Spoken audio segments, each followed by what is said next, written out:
Olá, você que se conectou aqui no podcast Vida Moderna. Eu sinceramente não sei se você está me vendo ou me ouvindo, porque nós estamos em várias plataformas, 8 agregadores de podcast tradicional, mas no Spotify, que também tem vídeo agora, na plataforma deles, e no YouTube. Então, em uma dessas plataformas você vai estar me vendo ou me ouvindo. E eu vou falar aqui hoje sobre um assunto que está no topo do mercado aí, que é 5G. E eu vou conversar com o Márcio Canamaro, que é o líder TMT Brasil e América do Sul da KPMG. Tudo bem, Márcio? Como é que você tá? Fala, Guido. Prazerzaço estar aqui com você. Parabéns pelo seu podcast Vida Moderna. Tá super popular. É uma honra estar aqui com você e com a sua audiência.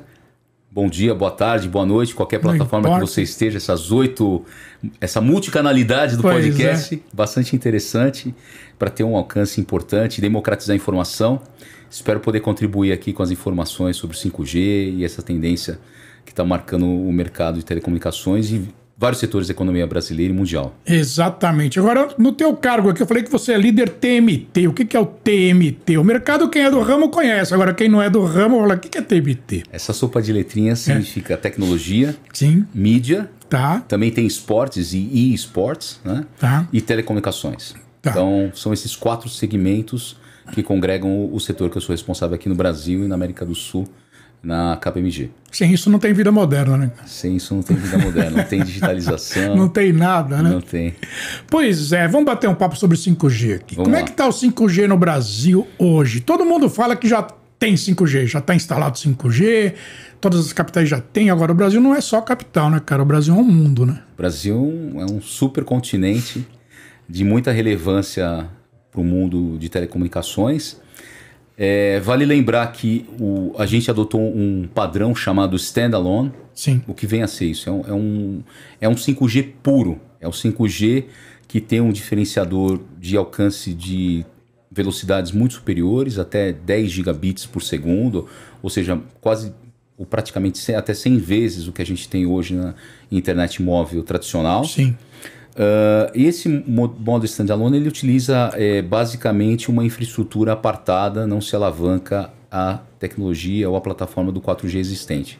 Então ela é standalone, ela é totalmente apartada e essa dedicação, exclusividade para essa infraestrutura que suporta o 5G standalone traz os diferenciais a respeito de baixíssima latência, sim, alta capacidade, ou seja, a gente consegue ter mais de 1 milhão de conexões simultâneas em um raio de até 0,8.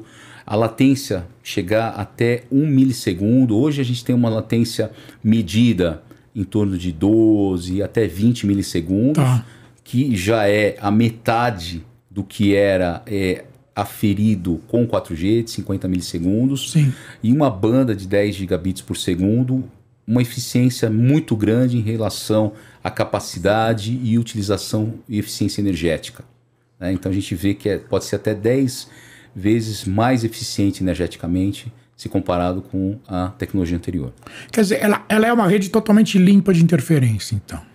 É uma rede muito moderna, baseada em software, que tem Software Defined Network, que utiliza amplamente tecnologias como virtualização, e ela tem esse autocontrole, um poder de balanceamento de carga, monitoramento constante, eficiência energética e também o dimensionamento da utilização de workload para poder atingir essa capacidade que a gente está vendo aqui, que a gente está falando. Tá. Agora, uma dúvida que sempre todo mundo me pergunta. Vale a pena eu trocar meu telefone que não tem 5G para um telefone 5G? E a minha pergunta é o seguinte: o que vai impactar na vida daquelas pessoas que estão no metrô com o celular o tempo inteiro ali, que está na rua com o celular o tempo inteiro? Ou seja, eu, pessoa física, você, pessoa física, o Gabriel que está cortando a gente aqui, pessoa física. Vale a pena comprar um celular só por causa do 5G ou a gente não vai sentir muita diferença nisso? Pergunta difícil, Guido. Bom, vamos lá. A Anatel tem hoje aproximadamente, pelo que eu recordo, 80 aparelhos homologados, certificados com a tecnologia 5G aqui no Brasil. Os preços tem tido uma redução, uma caída bastante substancial, rápida, né? A gente tem visto. Se vale a pena você comprar um celular, se você tiver com bastante pontos na sua operadora, se você tiver, obviamente, interesse em identificar quais são os diferenciais dessa velocidade que a gente está falando aqui, sim, porque realmente... Mas no momento a gente ainda não tem o que a gente chama de killer application, ou seja, um aplicativo, né, como a gente viu na evolução do 3G, 4G, com as mídias sociais, com os TikToks da vida, com o Instagram, etc. Nós vimos uma evolução bastante grande na capacidade gráfica, vídeos, alta densidade, mas a gente não tem ainda realmente algo pronto nesse momento que justifique isso, mas estamos em preparação, estamos em andamento. A gente está falando muito do metaverso, dos jogos eletrônicos, né, em ambiente de altíssima definição. Então, quem tem hoje esse tipo de demanda, obviamente, precisa de uma rede 5G. Né? Então, os gamers precisam de uma rede 5G, a mobilidade é requerida, é importante. Quem utiliza essas plataformas realmente precisa. Mas pode-se esperar um pouquinho ainda, né? Claro. E obviamente que as operadoras fazem com sazonalidade as promoções. Tivemos aí o Dia das Crianças. Agora estamos aproximando do Natal, que obviamente vão ter promoções importantes, relevantes. E aí pode ser uma oportunidade boa para trocar seu celular, para utilizar e experimentar a tecnologia 5G. Claro. Agora, no outro extremo, nós temos aí o uso corporativo do 5G, né? Quais são os mercados que é imprescindível, não resta a menor dúvida. Quais os mercados que você acha que devem fazer uma adoção rápida do 5G? Essa é uma pergunta excelente e o 5G foi desenhado para o mercado corporativo. Para isso, exatamente. Conectividade de máquinas, né, que a gente chama de internet das coisas. O 5G, ele está desenhado, arquitetado, essa arquitetura robusta, com todas essas features e funcionalidades da rede, realmente ele endereça as necessidades dos mercados corporativos. Então vamos lá, os mercados que hoje a gente vê com uma probabilidade, uma possibilidade de casos de uso mais intensivos, mais interessantes. Mineração, óleo e gás, saúde, automotivo, educação, agricultura. Esses são setores, os segmentos da economia que têm realmente uma possibilidade muito grande. Transporte, logística. Né? São casos de uso que a gente vê com grande dimensão, bem como o entretenimento que eu citei na outra pergunta. Então, são segmentos que têm uso intensivo de dados, que precisam de baixa latência, uma alta confiabilidade de rede. Então, o 5G é muito aplicável. Acho que é financeiro também, né? Financeiro também a gente está vendo, obviamente, que tem uma modificação, uma transformação. Estou falando isso por causa de fechamento de mesa, né? Fechamento de mesa, baixa latência, que é uma característica bastante importante, transacional, integrado com tecnologias blockchain, etc. Então é bastante interessante. Mas a gente tem muitos casos de uso aplicáveis para diversos segmentos da economia. E eu não ouso dizer que exista um segmento na economia brasileira e mundial que não será impactado pelo 5G e como um habilitador de novas possibilidades, novos negócios e novas experiências para os seus clientes. Exatamente. Deixa eu colocar uma pimenta nessa conversa aqui. Você tocou alguns setores da economia que são longe de centros urbanos, né? Como o agro, como mineradoras, como petróleo. As operadoras, como é que elas encaram isso? Quer dizer, nas capitais tudo bem, não tem o que pensar, né? Tem que fazer o 5G, tem que puxar fibra, tem que puxar tudo, porque não existe 5G sem fibra, né? Isso a gente vai falar também.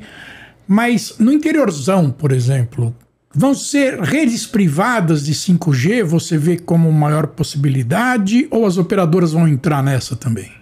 As operadoras têm divisões importantes que tratam do B2B. A característica principal, eles se especializaram em verticais, né, nesses principais setores, como o agronegócio, que tem essa dispersão, obviamente, né, lugares inóspitos, com pouco alcance, e que eles têm buscado tecnologias de forma a combiná-las, ou seja, são redes que usam essa tecnologia de maneira heterogênea, híbrida. Então a gente tem aí, por exemplo, o Fixed Wireless Access, FWA, que é uma tecnologia importante que você consegue combinar o acesso com fibra e a dispersão em 5G, desse sinal. Wi-Fi, redes 4G com 5G, combinação satelital. Então, quer dizer, existe uma gama hoje nós temos um canivete suíço, Sim. né, de possibilidades, onde o time de engenharia dessas operadoras tem a grande capacidade de chegar e endereçar uma solução específica para cada segmento, para cada setor da economia. E o agronegócio, que representa hoje praticamente 30% do nosso PIB e que é muito relevante, tem usado intensivamente isso. Nós vemos, por exemplo, utilização de sensorização, Sim. Monitoração com drones para, por exemplo, identificação de pestes e outro tipo de coisa, que reduz substancialmente a utilização de pesticidas. Nós temos identificado aqui que a utilização, divisão de quadrantes de uma determinada plantação, determinada cultura, pode reduzir até 90% a utilização de pesticida. É mesmo? Com o IoT, a gente tem uma capacidade substancial na redução hídrica, né, de consumo hídrico, para irrigação dessas culturas, e isso integrado com computação de borda, com analytics e sistemas e plataformas específicas de controle e gestão do tempo, fazem com que, por exemplo, você identifique que uma chuva está se aproximando daquela região e a programação para irrigação está sendo feita, seja suspensa em tempo real, para que a água vinda dos céus economize essa água. E, obviamente, todas essas camadas de inteligência integradas estão trazendo benefícios muito importantes para o agro. Né? A gente vê os colares utilizados pela pecuária, né?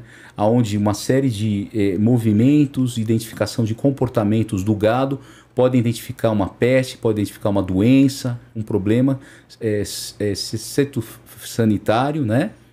Fitossanitário, que pode efetivamente identificar aquilo em tempo hábil, de isolar o animal, né, e evitar que se provoque um alastramento rápido. Sim. E um tratamento eficaz daquele gado seja feito. Entendi. Então, tudo isso integrado, isso pode ser observado, e obviamente que existe a necessidade de democratizar isso, não para as grandes fazendas, mas para o pequeno e médio agricultor, pequeno e médio pecuarista. Aí é a beleza da tecnologia, a democratização e o acesso a esse tipo de solução. Exatamente. Outro setor que se fala bastante também é no setor de medicina, né? Principalmente na descoberta de novos medicamentos, porque se agiliza muito o processo computacional e tudo mais, né? Sim. E também de operações remotas, quer dizer, isso é o que as pessoas mais se interessam, né? Quer dizer, eu vou ser operado então por um cara que está nos Estados Unidos, na Europa, eu posso ser operado aqui? Não sei se vai responder isso agora. Olha, o 5G, ele, dentro da medicina da saúde, né? Da biomedicina, ele tem sido um grande aliado. Então, por exemplo, durante o processo pandêmico, nós tivemos uma aceleração aí da telemedicina. Sim. Né? A gente vai ver que esse processo de diagnóstico com 5G serão desenvolvidas plataformas, cápsulas de autodiagnóstico, onde o paciente pode, com simples coleta de sangue, fazer um diagnóstico ali, capturar uma imagem, né? E até mesmo processos de baixa e média complexidade cirúrgica. Né? Em lugares, como a gente falou, lugares inóspitos, onde não existe um especialista, um cirurgião, para poder proceder a uma cirurgia de emergência, conectado de forma que o 5G habilite, né? Um standalone com baixa latência, fazer uma cirurgia. Há poucos anos, aproximadamente há 3 anos, durante o Mobile World Congress em Barcelona, foi demonstrada uma cirurgia em um caroço, uma uva, né? Uma sutura nessa uva, né? Para poder demonstrar o quão sensível, o quanto granular pode ser feita uma cirurgia utilizando uma rede 5G. Ou seja, já existe essa comprovação de que efetivamente a tecnologia pode ser um aliado muito grande para poder democratizar, para poder dar acesso a esse tipo de procedimento em lugares assim. Bem como no ensino da medicina, utilizando dispositivos de realidade aumentada, realidade virtual estendida, dentro dos centros acadêmicos, né? E dispositivos móveis, óculos, esse tipo de acessório, onde o ensino também pode ter uma evolução ou uma revolução substancial utilizando essa tecnologia conectada com rede 5G. Claro. E as empresas, como é que elas estão? Elas estão ávidas por implantação de 5G? Elas estão em compasso de espera? Existe uma pressão das empresas junto às operadoras para se implantar e se liberar um 5G rápido? Porque isso basicamente geração de negócio, vai aumentar muito pelo jeito, né? Ótima pergunta. nós fizemos uma pesquisa no início do ano, entrevistamos mais de 110 executivos, e grande parte desses executivos, mais de 70%, responderam que entendem o 5G de uma forma razoável, né, que possa ter um entendimento da aplicabilidade. E aí nós elencamos também a utilização, onde eles utilizariam a priori ou priorizariam os seus investimentos. E aí tem muita coisa relacionada à nuvem, infraestrutura, experiência do usuário, práticas de logística, bem como marketing. Então nós entendemos que o empresariado brasileiro tem um entendimento do que é o 5G. Ainda existe um processo, obviamente, de educação a respeito disso, de explicação mais detalhada, mas existe, obviamente, uma disposição em investir nisso. Nós colocamos diversas perguntas a respeito disso, os investimentos, existe uma perspectiva de investimentos importantes nessa área para poder transformar os seus negócios. Então a gente vê que existem oportunidades muito grandes para poder transformar os negócios com a tecnologia 5G. Entendi. Tem duas coisas que andam junto quando você pensa em 5G, duas coisas que vem na cabeça: IoT, internet das coisas, e carro conectado, mas isso é lá para frente. Eu vou querer ver com você agora o seguinte: IoT, né? E junto desses dois aí, eu vou ter que colocar segurança também. Não dá para falar eles isolados de segurança, né? Porque, teoricamente, cada componente IoT conectado numa rede 5G pode ser uma porta aberta para invasão de hacker, se não for bem configurado e tudo mais, né? Excelente pergunta. Como é que tá isso? Excelente pergunta, né? Porque o 5G... Ele é conectado com um ecossistema de habilitadores. O 5G é a rede. Sim, é a rede. Nós temos o IoT, nós temos os drones, realidade aumentada, virtual, computação de borda. O que nós vemos é uma cloudificação da rede 5G. É uma rede que ela está muito mais descentralizada, distribuída, com um processamento mais na borda, mais próximo aonde o dado está sendo gerado e está sendo monitorado e está gerando insights para que aquilo seja uma experiência diferenciada, ultra personalizada, etc. Então, partindo desse princípio, nós identificamos que, obviamente, existe uma superfície de ataque maior, estendida, de vulnerabilidade dessas redes. Grande parte dos nossos entrevistados, mais de 25%, mencionaram a segurança como um dos principais quesitos de preocupação para a adoção do 5G. Sim, sim. Então, o que nós temos visto é trabalhos muito intensos de operadoras, de integradores, a respeito de garantir que essa rede tenha uma cobertura muito importante para que se evite que existam vulnerabilidades. Vulnerabilidades existirão, mas existe hoje um estudo muito grande e intensivo a respeito de implementação de soluções de cibersegurança para a proteção da rede. Então, por exemplo, a gente tem hoje essa cloudificação que eu expliquei na computação de borda. Então nós temos lá o dado sendo gerado, sendo avaliado, por exemplo, como você falou, dos carros autônomos.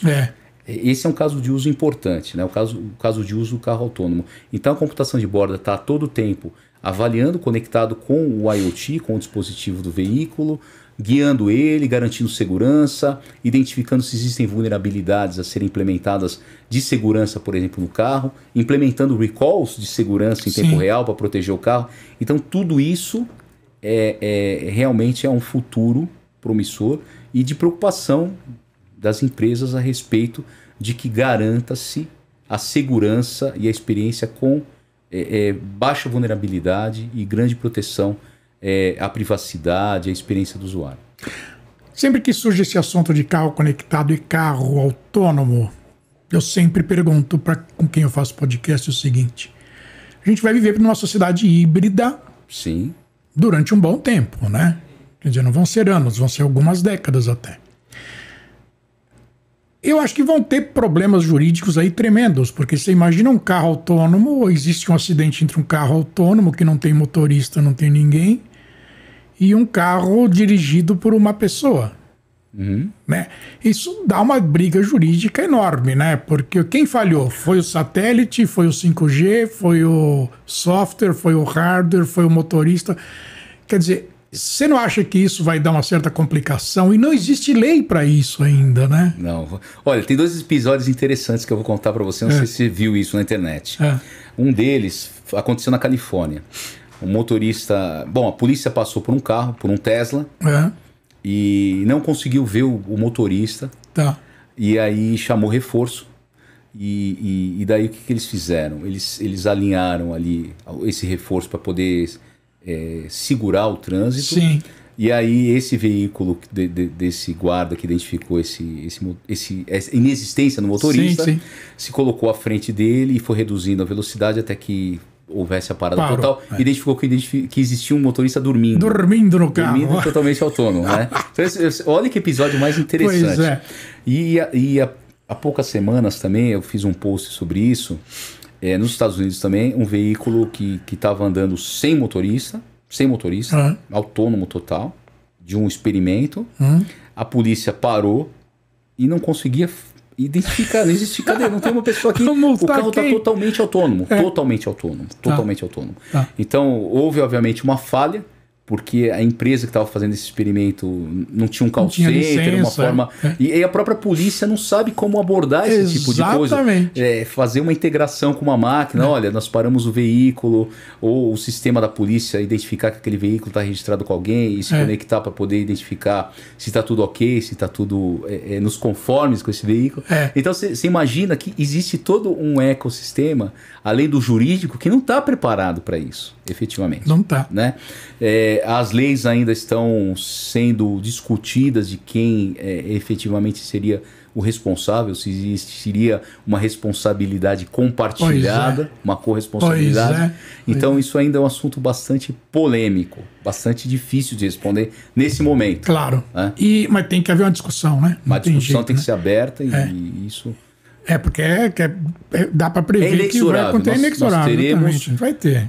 Não só os veículos, os carros, teremos os caminhões, ônibus, trens, aviões, navios já existem. Caminhões já tem, né? Caminhões também, já existem os caminhões pesados que operam em mineradoras já com um grande nível de autonomicidade, veículos agrícolas, já existem navios, enfim.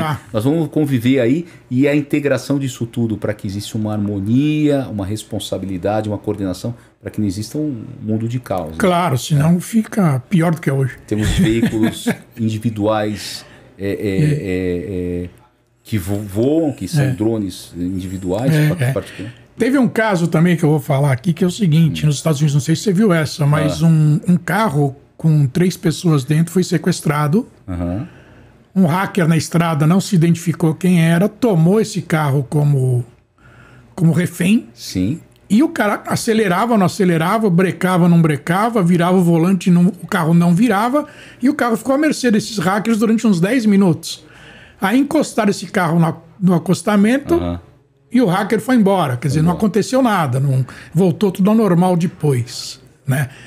Quer dizer, é preocupante isso também, né? É bastante preocupante, porque isso pode acontecer. Já houve muitos casos de hackers éticos que quiseram comprovar a vulnerabilidade desses veículos autônomos, como você falou, como uma brincadeira, mas colocando em risco a vida das pessoas. Pois é. Então a gente obviamente tem essa preocupação de garantir que esses ataques eles não aconteçam e que, se acontecer, que seja minimizado o resultado disso, que vidas não sejam colocadas em risco. Então, e aí me abre uma outra perspectiva, que é o seguinte: hoje no seu celular, no seu computador, você é o responsável pela segurança. Sim. Não corporativo, mas o seu pessoal mesmo, né? Claro. Se você não coloca nenhum antivírus nele, você vai ser invadido. Se você não coloca nenhuma proteção no celular, você vai ser invadido, com certeza. Que a gente chama de MDMs, né? Que é então, quando tem coletivo, porque eu atendo o mercado automotivo também, quando tem coletivo eu pergunto isso, ninguém sabe responder. Eu falei, mas é o usuário que vai ter que botar um antivírus no carro? É o usuário que vai ter que cuidar da segurança do carro dele? Cara, ninguém responde. É difícil. Não é? É complicado porque isso, você, né? obviamente, hoje o proprietário compra um seguro. Né? Compra o seguro do carro. E quando você compra o seguro do carro, alguns requerimentos são feitos. Sim. Por exemplo, você tem que colocar um rastreador. Pois é. Né? Então, quer dizer, eu entendo que você tem uma corresponsabilidade em compartilhar informações, disponibilizar a rastreabilidade daquele ativo, porque você contratou uma seguradora para poder ser responsável em caso de avaria, em caso de que aconteça algum acidente com o seu veículo. Então eu entendo que você é corresponsável e que você aceite os termos e condições para poder ter o seguro do seu veículo. Então, e também não tem legislação quanto a isso também. Não tem. Né? E tem está falando tudo isso aqui por causa do 5G. Se não fosse 5G, essa conversa não estava tendo aqui. Exatamente. Né? Quer dizer, porque o 4G não te permite nada disso hoje. Não permite, exatamente. Então o 5G é um habilitador que vai realmente transformar muita coisa. E essa parte de autonomicidade é algo crítico que todo mundo vê a beleza, né? A gente vê cidades inteligentes. Sim. Que é cidade inteligente dá um outro podcast, né? Um podcast inteiro sobre cidades inteligentes, de como que a gente vai conseguir controlar a utilização de recursos hídricos, energia, melhorar a segurança física dos usuários, dos cidadãos que utilizam, os cidadãos que usam a cidade inteligente. Sim, né? sim. É outra conversa. Para a gente finalizar agora, o 5G urbano, aqui na cidade, exige até 10 antenas a mais do que é o 4G, né? Uhum. Explica para mim isso. Quer dizer, o telefone se chama celular porque ele vai de célula em célula, ele vai se conectando e desconectando, né? Sim, é por isso que chama celular, né? Handoff. É o handoff, exatamente.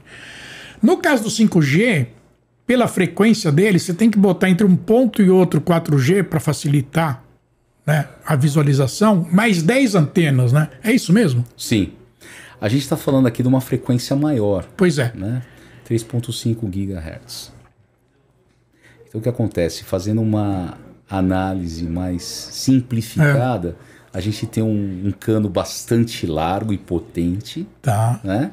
Só que ele é mais curto. Sim. Então a gente precisa de mais emendas, que são a replicação das antenas, para que o sinal chegue até o usuário. Para que não perca sinal, né? Que seja garantida. É. Então são 10 vezes mais. É uma infraestrutura muito robusta, né? A garantia de uma fibra de altíssima disponibilidade, qualidade. Sim, sem dúvida. Nós temos hoje também o grande desafio, que é o reordenamento das conexões aéreas de fibra, que é um assunto bastante delicado. Então, realmente, a gente precisa de até 10 vezes mais para poder garantir a conectividade com a mesma qualidade que a gente tem no 4G para o 5G. E as operadoras estão com bala para tudo isso? As operadoras estão capitalizadas, fizeram parcerias estratégicas, têm investimentos robustos aí, e estão expandindo, estão com uma velocidade até maior do que está sendo liberado a instalação do 5G pela agência reguladora. Mas eles estão indo muito bem, a gente tem hoje já nas capitais já instalado, estamos agora com um processo de implementação nas cidades, das regiões metropolitanas das capitais. Isso vai garantir uma velocidade muito boa e a expectativa é que em meados de 2028 a gente tenha o Brasil aí coberto na sua grande extensão pelo 5G. Né? Entendi. Existe um perigo de degradação do 4G aí ou não? A gente ainda tem um investimento bastante grande em 4G para manter essa rede. Né? E eu não vejo um risco de que o 4G seja degradado. Ainda é uma rede bastante robusta, tem uma cobertura muito importante no Brasil. Ela vai ser utilizada, inclusive, como contrapartida na implementação de milhares de quilômetros de estradas. Então, hoje, algumas estradas no Brasil que não eram cobertas por nenhuma rede, será coberta por 4G. Então existe a garantia de continuidade, de que exista uma convivência entre a tecnologia 4G e 5G no país de uma forma harmônica, com qualidade e robusta. Entendi. Márcio, é o seguinte, eu quero agradecer bastante esse teu podcast para mim aqui. É sempre uma honra receber você. A gente vai se falar muito mais vezes aqui, é óbvio, porque o assunto não para por aqui e ele evolui a cada dia. Mas mesmo assim, muito obrigado, viu? Obrigado, Guido. Obrigado à audiência de você aqui. Parabéns pelo podcast Vida Moderna. Obrigado. E até a próxima. Até a próxima. E aqui é Guido Orlando Júnior, diretor de conteúdo e editor do portal Vida Moderna, que você acessa em www.vidamoderna.com.br. Além, como eu já falei no começo, de 8 plataformas de áudio, de agregadores de podcast que você pode também acessar. Também no YouTube. a gente está no youtube.com/Vida Moderna, e é bom você passar lá e dar uma curtida e se inscrever lá no canal. E a gente se vê num próximo podcast. Tchau!